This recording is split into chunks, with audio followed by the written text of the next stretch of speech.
Alright guys, I am well into the season right now, but I wanted to talk a little bit about Alsa, because I got Alsa to Supreme Plus so that you guys don't have to. I also got her Mythic Weapon to +5. Now we're going to talk about her in a bit more detail here, because there wasn't that much on the hero spotlight to talk about Alsa in great detail. So essentially, Alsa calls into a burl, increases the stat with each point of ultimate power gained. Okay. Alsa calls into a burl, curls into a ball, balls into a curl, curls into a ball, and moves to the target tile, dealing 300% attack damage to adjacent enemies, and then enters combat stance to the end of battle. In combat stance, so basically when you first cast your ultimate, she grants combat stance, and it will be in that stance for the whole battle. She consumes 500 energy to cast a vigorous slam and hits the targets, then back to the original spot, dealing 260% damage and stunning them for 2 seconds. Alsa prioritizes casting swift evasion to deal 150% damage to adjacent enemies when taking damage from them, reducing their movement speed by 60% for 2 seconds. Alsa rolls away from attackers afterwards, gaining a shield equal to 25% of max HP for 7 seconds. This effect can trigger once every 7 seconds at most. Alsa becomes immune to crowd control effects when curling into the ball. And basically the damage just goes up. Stone Barrier, this is her iconic ability. This is where she casts stones on the field. It will deal 270% damage and stunning them. The blast creates 3 tile pillars behind the target, knocking enemies and standing on those on the tiles back 1 tile. There can be up to 6 earth pillars in the battlefield simultaneously. So essentially, this can create every 8 seconds 3 pillars, and then you can get up to 6 pillars, but the pillars can be destroyed. Rolling Boulder, when there are enemies that are recently affected by crowd control effects, she forms and drops rocks on them, which is what makes this really interesting in an arena format, because, or at least just in a Eironn Comp format, because this synergizes so nicely with Eironn, because they get crowd controlled immediately. So she's a great synergistic addition to the Eironn Comp. Hero Focus increases haste by 10 during battle, just haste, a little bit like Coco's. Dawn of Terror, she increases the damage of Vigorous Slam, which is this one, so basically the one that happens after she has cast her ultimate for the first time, by 50%, stacking up to 2 times. She can basically increase her Vigorous Slam damage by up to 2 times. She increases the shield value of Swift Evasion by 5% of her max HP after casting it, stacking up to 2 times. Level 2 reduces the energy cost to 400 when the Vigorous Slam buff is stacked to its maximum, so a nice 20% energy reduction when you cast it 2 times. The caveat here is what I thought would be the problem with Alsa, is that you need her to cast 2 times to get some of the value out of this. So in shorter fights, you're not going to get the value out of it, which in PvP, fights don't tend to go very long. Level 3 exclusive skill, reduce the cooldown to 6 seconds when Swift Evasion buff is stacked to its maximum. So you'd already have to cast Swift Evasion by 2 times, so that's 7 seconds, and then it only reduces it by 1 second. So for me, doesn't really feel like level 10 is massively worth it, but it is a unique passive, so it's probably something that you would aim for as a cap for Alsa. You wouldn't go for level 4, you only get basically a 10% increase in damage, not really worth it. Enhanced Force, Rolling Boulder deals a 100% 80% extra damage to enemies recently affected by multiple crowd control effects, which is very good. And then her season bonus, which is when you get her to level 50. I'm almost level 50 on all my heroes. After casting ultimate, deals 125% damage to the current target with each of the next 4 skill casts or normal attacks. So really interesting season addition, which I might be able to get soon. As you can see, like I've got a few of these guys now to level 50, so I'm kind of almost at level 51, which will grant me the season skill soon. I'm kind of interested to go through all the season skills. What I might do is a video of all of the season skills as well. That'll be really interesting. We can look at them and discuss which ones are the best. So now, what do I think about Alsa?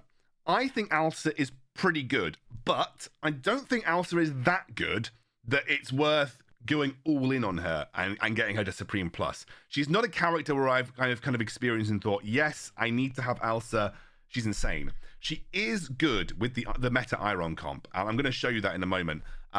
Do I think she's better than Carolina? Probably not, because ultimately Carolina will do very similar job to her, but also stay a lot safer.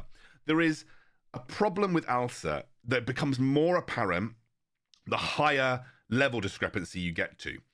Alsa throws herself into the middle of the fight.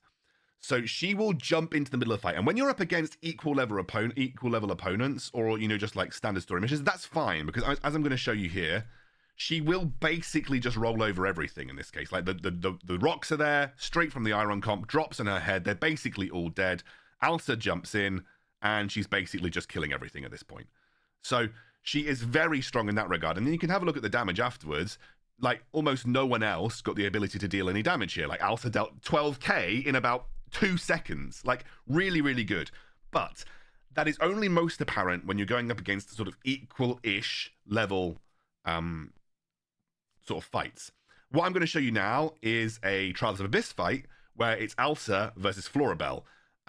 Alsa, spoiler alert, she just dies because she throws herself into the middle of the fight. And that's the problem with having a ranged mage that does this, because she becomes an easy target. And that means that, you know, if you're going up in levels and going against high level opponents, it becomes a real problem for Alsa because she's not going to get the time to deal the damage required. Comes in. Let's show you with Alsa now.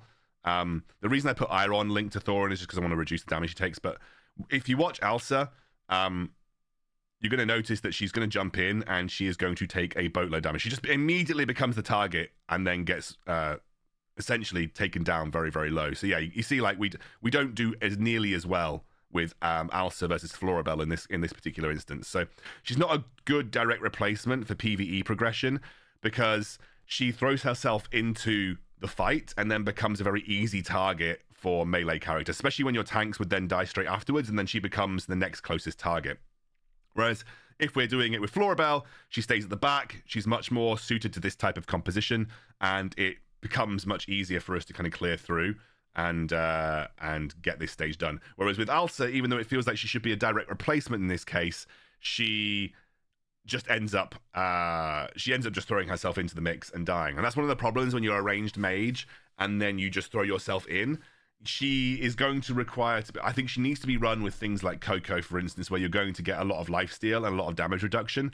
Don't feel like she can be an easy slot into just any type of composition, because she does, and that what you saw there on that Trial of Abyss floor, that's what she does in Arena sometimes as well, where she just becomes like some unlucky timing around the tanks, and she just becomes an immediate target where she then ends up dying. That's the problem, is that you really do need her to be sort of jumping back to where she originally came from, which is just not possible. I really honestly feel like the first cast of her ultimate should kind of work the same way that the second cast of her ultimate work, where she'll just jump back to the original space, because the problem is that putting her so far into the mix means that she's just not going to get the time to cast her second and third abilities, depending on how your tanks are doing, and that's a problem. I'm going to show you a couple of arena games as well to show you kind of the discrepancy. Sometimes she's going to jump in and do loads of damage, and sometimes you're just going to get one shot by the enemy carrying it. Sometimes I guess that's just how it goes. Someone might be able to figure out a comp where there is a bit more Mauler presence with Alsa, and she could be good in that regard. Maybe like a Mauler Wilder hybrid comp. Apologies, this next clip has got me watching the MSI League of Legends in the background, so you might hear a bit of background noise. Hopefully it won't be too distracting. It's only for one fight only. Drop out and put plus a poke Varus, so Zach can deal with that. Alyssa in and just drop him over there. Okay, right. Oh, that was spicy. That was, wasn't it? He's tanky. Oh, on the head. On the head. Come on, come on.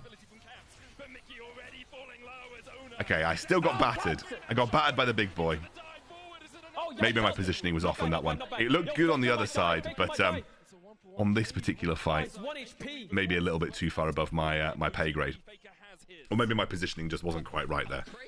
The damage looked good, though. The damage did look good. My my Arden isn't quite super high level, though, so let's just get everything set up. That's good, right? So the problem you're going to find is that even though the ultimate damage, or the damage that Alsa will deal immediately, is a bit higher because she drops the rocks on their heads straight away, she's going to jump in and then she's just going to die. Yeah, I think Alsa might actually already be dead. Oh, no, wait, she's alive. Wait a second. Okay. Somehow, I haven't died immediately here. She's actually kind of doing a little bit better than I thought she was doing previously, but there is still a Carolina going on, and they have healing. I might have just proved myself wrong here. No, maybe not. I don't know. Alsa's just not doing the same amount of damage. I'd love to see the damage that she does after the fight. stuns for 2 seconds. Then we're going to get the drops. And most of the damage comes from her drop. Okay. Do you know what? In this video, I haven't quite proven this right. I was doing this earlier, and she was getting one shot, but that actually worked out quite well. Oh, I didn't look at the damage. I can't do any more today. Daily purchase limit reached.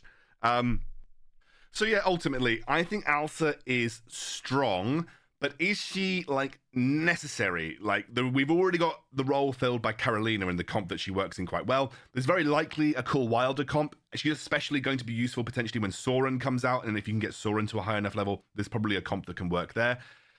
So look, I can't in good conscience say yes, you need her at Supreme Plus.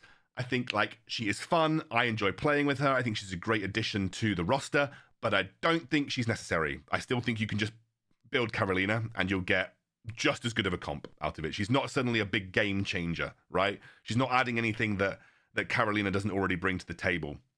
If anything, Carolina does it in a bit more of a safe manner as well, and also fits into the Graveborn Wilder split that you look for in the comp when you're running it. But there we go. Interesting, right? Very interesting. I'll have to keep you updated. I'll keep seeing if there's any more new Alsa comps. But these are my gut first takes from Alsa. Good fun. Can be really strong in the Eironn comp, but maybe just not really necessary compared to just straight up running Carolina. There you go.